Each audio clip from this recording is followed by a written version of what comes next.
How did you send a letter in antiquity?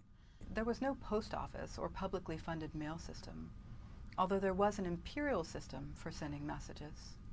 You might rely on a friend, an acquaintance, or even a stranger to carry your letter. Often slaves or freed persons would carry and interpret or embody the letters that they delivered to someone. We actually meet some letter carriers in Paul's letters. The letter to the Philippians, for example, mentions Epaphroditos.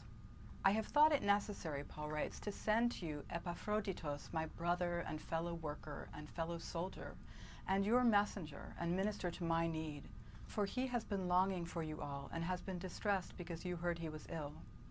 I am the more eager to send him, therefore, that you may rejoice at seeing him again, and that I may be less anxious.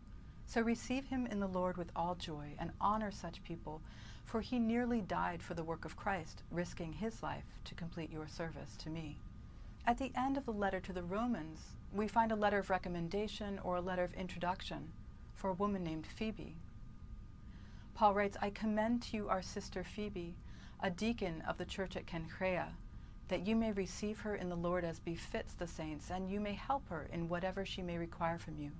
For she has been leader of many, and of myself as well. Before Facebook, before Twitter, before email or even stamps, communication and social networks did happen. And when we look closely, we can attend to the task of discovering in these letters. We find that Epaphroditos not only carried a letter, but that there was some anxiety about his sickness. We find that Phoebe not only had a letter of recommendation from Paul, but that she had an honored status and was a leader within the community.